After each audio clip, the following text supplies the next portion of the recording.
Hoje eu quero falar com vocês. O tema da nossa mensagem é o banquete da comunhão. Deus, Ele é um Deus de comunhão. Diga com o pastor, diga: Deus de comunhão. O que significa Deus de comunhão? Deus não quer que você seja uma pessoa, desativada na vida de oração. Deus não quer que você seja uma pessoa distante. Deus quer que você seja uma pessoa que esteja sempre envolvida com Ele na sua vida de oração. Que você seja próximo, que você tenha mais de Deus para a sua vida. Então nós vamos ler aqui Lucas capítulo 14, versículo de número 15. Diz assim: Ora, ouvindo tais palavras, um dos que estavam com ele à mesa, disse-lhe: Bem-aventurado aquele que comer pão aonde, gente? No reino de Deus. Diga glória a Deus. O que significa comer pão no reino de Deus? O rapaz estava falando sobre a salvação. Gente, nós temos que entender, queridos, que a coisa mais preciosa da nossa vida não é a gente ter todo o dinheiro do mundo. A coisa mais preciosa da nossa vida, é a salvação. Nessa vida que nós vivemos, qualquer momento Jesus pode voltar, pode chegar a hora da pessoa partir. A nossa vida aqui, ela é breve. Alguns dias atrás, nós éramos crianças. Alguns dias atrás, você estava brincando lá com as crianças, lá na fazenda, lá na casa dos seus pais. E hoje você está aqui já, você está adulto, e amanhã a vida passou. A vida ela é assim, gente, a vida ela é breve. E às vezes a gente fica dando tanto valor a coisas passageiras, e a principal coisa da nossa vida vai ficando de lado. A coisa mais importante, às vezes a gente não dá o devido valor, que é a nossa vida com Deus, a nossa vida eterna.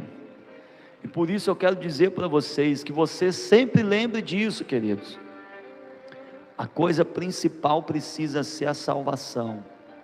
Nós precisamos ser gratos. Senhor, eu posso não ter a vida que eu quero, mas eu tenho algo que dinheiro nenhum pode pagar. Diga glória a Deus. Se eu partir hoje, parto feliz, porque eu sei que eu já vou fechar meus olhos aqui na terra e abrir os meus olhos lá com meu Pai, com Jesus, a salvação. E aí Jesus ele diz, versículo 16: Ele porém respondeu: certo homem fez o que, gente? Ele deu uma grande ceia. Olha aqui o banquete da comunhão, Deus ele preparou um banquete. Eu imagino que você já fez um almoço lá na sua casa com algum vizinho, um amigo. Eu imagino que você já chamou alguém para jantar lá na sua casa. Quando a pessoa chama alguém para almoçar, vizinho, vamos almoçar em casa, não é tanto por causa da comida, mas é por causa de um vizinho ter comunhão com o outro. Um amigo que vai almoçar na sua casa, é você tendo comunhão com aquele amigo. Isso era que Jesus estava querendo mostrar. Deus quer ter uma comunhão com você. E aqui eu aproveito para fazer uma pergunta, gente. A oração aqui, ela é tratada como um banquete. Você vai receber um banquete com Deus. Aí eu faço uma pergunta: orar é ruim? Você acha ruim orar, gente? Orar é uma coisa ruim ou uma coisa boa? Orar a gente diz que é uma coisa boa, mas se a gente parar para analisar, a gente acaba não tendo, muitas vezes, tendo tempo para orar. Às vezes a gente acabou gostando de outras coisas na terra, que a gente dedica bastante tempo, para isso, para aquilo, e quando a gente vai orar, às vezes a gente ora um pouquinho, e pronto, já está bom. Ou seja, orar é uma coisa boa, mas a gente gosta mais das coisas do mundo. Tem coisas que a gente passa horas e horas, tem coisas, sabe, que a gente gasta a nossa vida ali, e não importa qual se vai ter consequência ou não, mas quando se trata da oração, a gente não sabe, gente, como que Deus, Ele às vezes fica triste, dele não ver as pessoas ali orando, sabe, nesse convite, nesse banquete. Cada vez que você, querido, sente uma vontade de orar, isso não é uma coisa sua, isso é um convite que está vindo de quem, gente? É Deus que convida você para orar. E cada vez que você ouve alguém ensinando sobre oração, não é o pastor que está falando, não é o profeta, o bispo, né, o obreiro falando. Cada vez que alguém fala de oração, é Deus ensinando para você: meu filho, minha filha, eu quero que você participe mais do banquete comigo. Meu filho, minha filha, eu quero que você se envolva mais comigo. E aonde que nós precisamos, gente, está dizendo: não, eu preciso melhorar, não, eu vou aceitar, eu vou orar mais, eu vou me voltar mais para Deus. Infelizmente tem muitos que dão desculpa, como aconteceu aqui, olha só o versículo 17, a hora da ceia, enviou o seu servo para avisar os convidados: vinde, porque tudo já está, o que, gente? Diga com o pastor, diga: a oportunidade, diga, é hoje. Por que a oportunidade é hoje? Porque amanhã a gente pode não ter a mesma oportunidade. Hoje Deus é igual a pandemia. Vocês lembram da pandemia? Estava tudo bem, de um mês para o outro virou uma coisa doida. Estava tudo bem, as pessoas podiam ir na igreja, as pessoas podiam, sabe, servir a Deus ali, as coisas estavam tudo normal. Aí chegou a pandemia, até as igrejas fechou, o mercado fechou, uma maior loucura. Então nós temos que entender que hoje nós temos uma oportunidade de servir a Deus, e que nós devemos aproveitar, porque a gente não sabe até onde que vai essa oportunidade. Essa oportunidade não é eterna, Deus não vai ficar chamando para sempre, vai chegar um dia que as coisas acabam, a oportunidade ela acaba. Então nós temos que aproveitar hoje, não ser como diz o ditado lá fora, que não vem por amor, vem pela dor. Eu não posso buscar mais a Deus só quando tem dor, eu tenho que buscar agora, me esforçar, voltar ao primeiro amor. Se eu já não tinha mais amor à oração, se eu já não tinha mais amor a estar junto de Deus, não, mas agora eu vou buscar mais. Vamos lá, versículo 18: não obstante, todos a uma começaram a fazer o que, igreja? Escusar-se. Disse o primeiro: comprei um campo e preciso ir vê-lo, rogo-te que me tenhas pelo que, gente? Escusado. Ou seja, Deus chamou: vem meu filho, vem orar, vem me buscar. Mas aí a pessoa falou assim: mas eu não vou poder buscar o Senhor, Deus, porque eu comprei a minha casa tão sonhada, eu comprei a minha fazenda tão sonhada, eu tô com a minha bênção. E aí a pessoa disse: não, eu não vou não. Ou seja, a pessoa considerou que a bênção ela é mais importante do que o abençoador. Quando Jesus diz isso, gente, é porque nós seres humanos, às vezes a gente cai nesse erro. Tem muitos casos de pessoa que vem na igreja, e às vezes a pessoa vem frequente, a pessoa vem fervorosa, quando a pessoa recebe a bênção, a pessoa desaparece. A pessoa fala assim, não, já não precisa mais buscar Deus. Tem muitos casos que a pessoa ora, a pessoa jejua, a pessoa está ali de todo o coração, quando a pessoa recebe a bênção, para de orar, para de jejuar, para de buscar Deus. Quando Jesus falou isso, Jesus disse que os seres humanos, eles têm essa falha às vezes, e aí Jesus, ele chama a nossa atenção, queridos.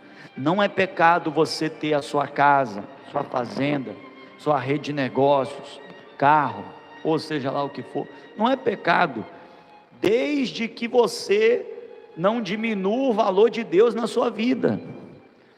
Ou seja, está continuando, está orando do mesmo jeito, continua lendo a Bíblia, continua indo na igreja, continua servindo a Deus. Nunca considere as bênçãos de Deus mais importante do que o abençoador. Que você possa buscar entender isso, gente. O mais importante é Jesus na minha vida. Diga a glória a Deus. Eu tendo Jesus, eu tenho tudo. Se eu não tenho Jesus, eu não tenho nada. Continuando, versículo de número 19. Outro disse: comprei 5 juntas de bois, e vou experimentá-las, rogo-te que me tenhas por escusado. O que significa 5 juntas de boi? A junta de boi era usada no trabalho, ou seja, quando Deus falou assim, olha, eu preparei uma comunhão, olha, eu preparei a oração, vamos meus filhos, vem me buscar. Aí teve aqueles que começaram a dizer assim, Senhor, eu não posso orar, porque eu estou sem tempo para orar, eu estou com muito trabalho, Senhor, eu preciso arrumar dinheiro, Senhor, eu preciso resolver minhas coisas, Senhor, eu estou sem tempo, minha agenda está cheia, Senhor, eu não tenho tempo para te buscar por causa do trabalho. O trabalho que Deus nos deu é uma bênção nas nossas vidas, só que se a gente, queridos, se a gente não aprender a botar na balança, se eu posso gastar 8 horas para trabalho, como que eu não posso gastar 1 hora com Deus? Se eu posso gastar, 4, 5, 6 horas na internet, se eu posso gastar 2 horas com a família, 3 horas com a família, como que eu não vou poder gastar 1 hora com Deus? Então, se a gente não bota isso na balança, a gente vive uma vida desequilibrada, a gente gasta, a nossa vida é totalmente para o trabalho, totalmente para a família, eu só vivo para a família, eu só vivo para o trabalho, eu só vivo para a internet, e eu não dedico nada da minha vida para Deus. Aí eu passei o ano inteiro, eu não dediquei minha vida para Deus, eu não fiz coisas para a vida está indo embora, só que você está dedicando a sua vida para alguma coisa. Então, são coisas que não são pecado, não é pecado trabalhar, não é pecado ganhar as coisas. O problema é que as pessoas, elas não procuram se disciplinar, a pessoa não procura às vezes, estabilizar ali, ter um equilíbrio. Eu tenho que ter o tempo para o trabalho, eu tenho que ter o tempo para a família, mas eu não posso virar as costas para Deus, não ter tempo, Senhor, 5 minutos de oração, pronto, resolvido. Não tem como eu dizer que isso está certo, porque eu estou dando meu tempo todo para outras coisas. Pastor, mas eu não consigo, pastor. Você consegue tudo, se você começar a mudar aos poucos. Você precisa aos poucos começar a mudar, você precisa começar cada dia um pouquinho mais, fazer algo a mais, e é assim que você vai rompendo. Mas se você deixar, você vai gastar a sua vida só com outras coisas, e não gastar com Deus.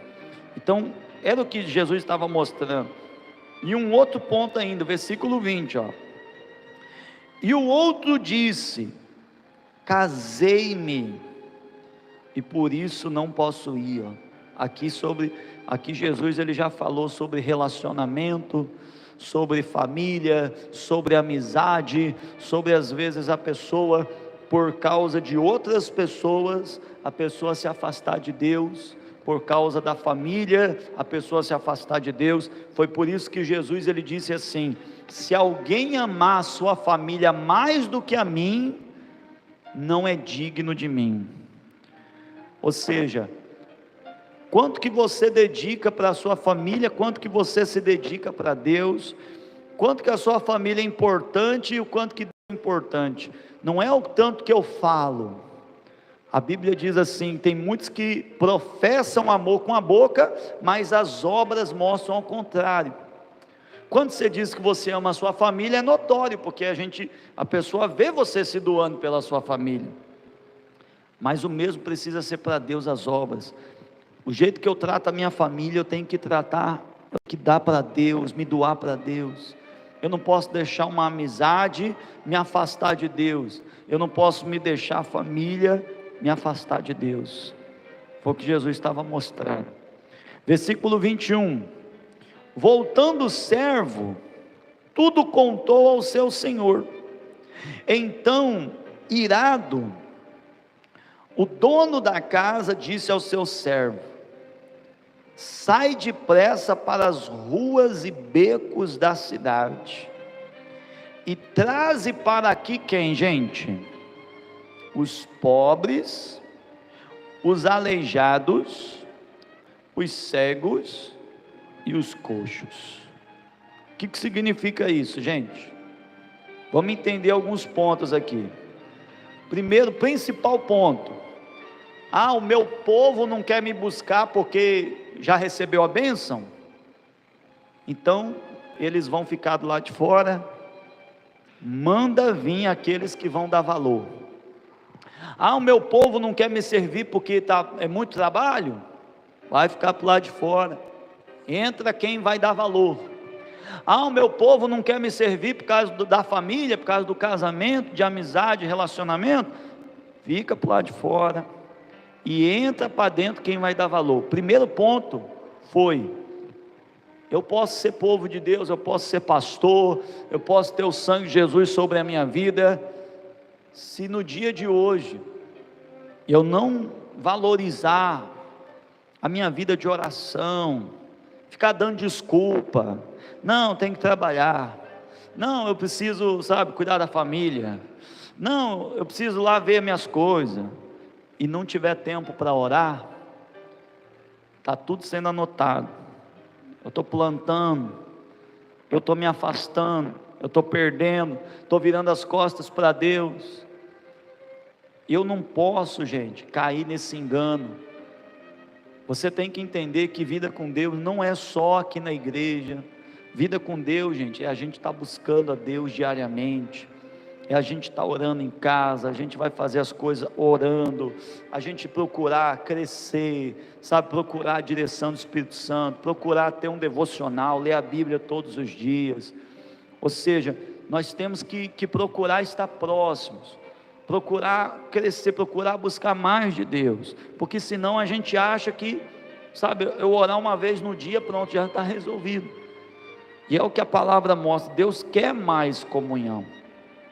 E aí uma outra questão é: por que Deus chamou os pobres? Por que Deus foi atrás? Você já parou para pensar assim, o que Deus foi atrás do aleijado? Por que Deus foi atrás do cego? Você já parou para pensar nisso?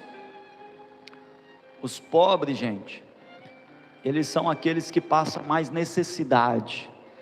Qualquer pessoa que passa necessidade, ela tem um coração mais aberto para aceitar as coisas de Deus. Às vezes a pessoa, um exemplo, tem muita gente que fala isso: o ateu não acredita em Deus. Está lá num avião, lá em cima, lá na classe exclusiva e tal. O ateu está cheio de dinheiro. Não, Deus não existe, tem dinheiro, eu que trabalhei, eu que ganhei. A hora que o avião começa a cair, dá uma turbulência, dá um problema, o avião começa a cair, o que acontece?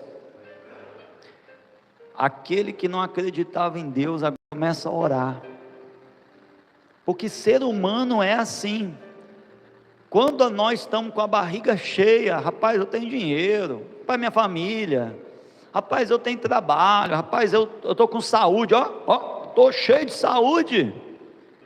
Aí a gente às vezes tem essa tendência, não, eu vou aproveitar aqui minha vida.